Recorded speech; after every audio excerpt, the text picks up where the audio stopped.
Okay. All right.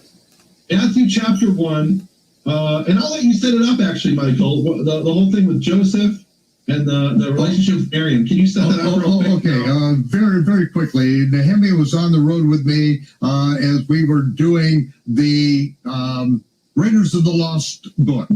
And so I was using the Aramaic text because I saw a problem here.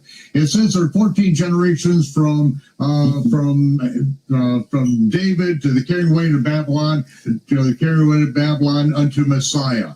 When you count them, there are only 13. And you can read it in English. There are only 13 generations. We've got a problem right there. And so the Aramaic, I was using the Aramaic text, and I was using an interpretation. Nehemiah would say it wasn't really a translation. I was really squeezing this thing to say that Joseph, his father was the son. He was the son of Yaakov, and this Joseph was the father of Miriam. And so I'll let Nehemiah pick it up from there, because that is then when you have Joseph, the son of Yaakov, the father of Miriam, instead of the husband of Miriam, now you have 14. But yet in the later verses, it says that Joseph, her husband. In Aramaic, that's a different word. And so that was my take on it. That is how I was explaining this. And then Nehemiah's listened to me for 45 cities do this. It was actually 42, Michael. I counted that. Okay, 42. So in any event, just very briefly, because we're running out of time here, we'll come back and talk more about some of the other things. But the bigger problem in Matthew chapter 1, and we talk about this, Keith and I, in the Hebrew Gospel Pearls, the first episode, and I want to call on people to go and watch it at nehemiahswell.com and bfainternational.com.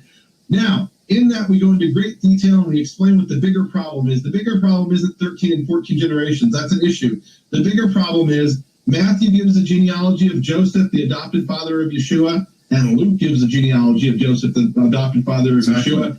And from David through Joseph, they're completely different genealogies. Mm-hmm. Right. And one of them is through Solomon, and the other is through Nathan. Their fathers are completely different genealogies.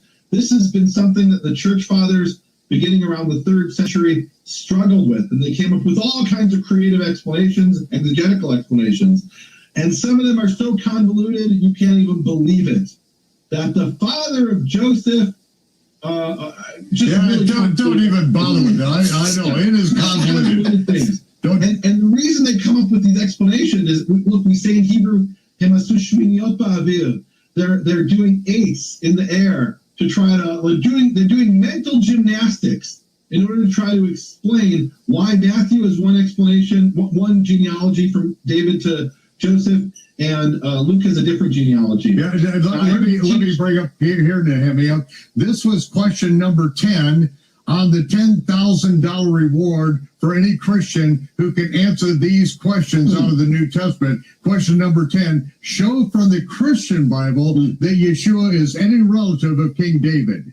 Because you can't do it. It's impossible. That's why the $10,000 reward. Okay. So here we have this problem between Matthew and Luke. It's an age-old problem. It's such a big problem that the church father known as St. Augustine, or Augustine of Hippo, actually relates that he lost his faith as a child because he read the Gospels. He was raised, in this Christian background, read the Gospel of Matthew, read the Gospel of Luke, and said, this is all lies. They can't even get it straight who the ancestor of Joseph is. He later, he regained his faith through these different complicated explanations, but it's not a new problem. Right, so when these Jews were challenging you, Michael, they knew what they were talking about. They've seen in history that this is something that Christians have struggled with. Now, I heard you teach in 42 different times that the Aramaic has guvra, which normally means husband, but here maybe it means father. And I'm thinking, I'm sorry, I remain totally unconvinced from the Aramaic. And my reason was that if I just read the Aramaic and didn't know about Luke, I would never in a million years think that guvra or gever means the father. It clearly would mean the husband, certainly in a Jewish context. It's ish, which is man, which is, when does ish mean very convoluted. You're bringing information into the story in order to make it mean father. So I had this information just in the back of my head, and I'm sitting at the Jewish National University Library in the basement. As this is being recorded, it's now today called the National Library of Israel at the Institute of Microfilmed Hebrew Manuscripts. And I'm going through the different manuscripts of Hebrew Matthew, and I'm cataloging what there is and what there isn't.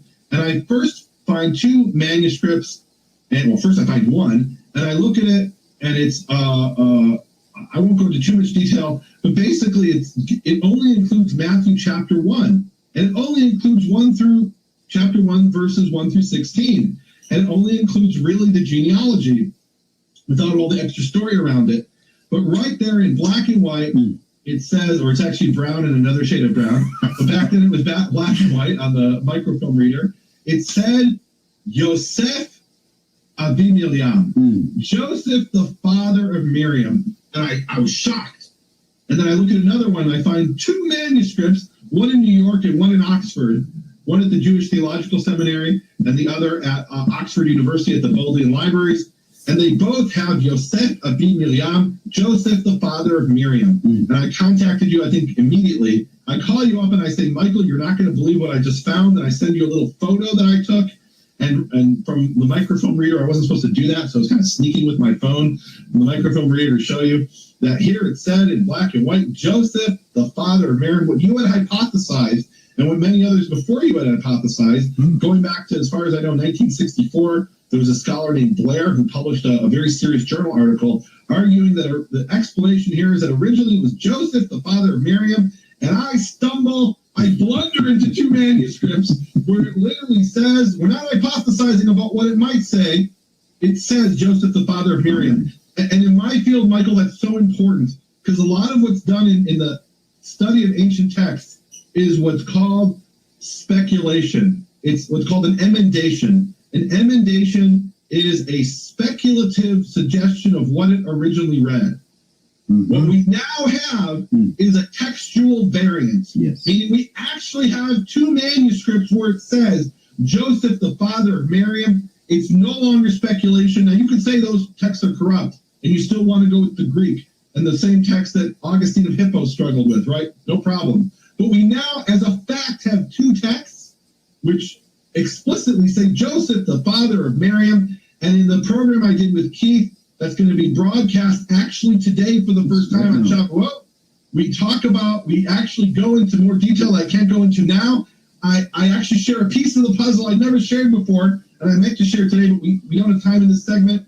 So we go over to BFAinternational.com and NehemiahsWall.com for Hebrew Gospel Tutorials Plus, where you'll hear this piece of information I never shared before, which I think, from my perspective, is a game changer. You have been listening. All right, so we have that. Okay, let me bring it back. Stop sharing my screen. So there you have it from a scholar. Okay, you have a scholar clearly telling you that he got 29 manuscripts that says this. It's no longer speculation. Okay, no longer speculation that it's the father. So y'all stop it. Okay, you hear from a scholar, and he deals with manuscripts. He's not dealing with conjecture and speculation. He wants to see manuscripts, and that's what he has proof. Okay, the counting says the same thing. So we have all of that right there without any contradiction. So that's more proof. Gabar, you wanted to say something? I mean, 29 manuscripts. How can you deny that? And this stuff is held at Oxford. I mean, man, we need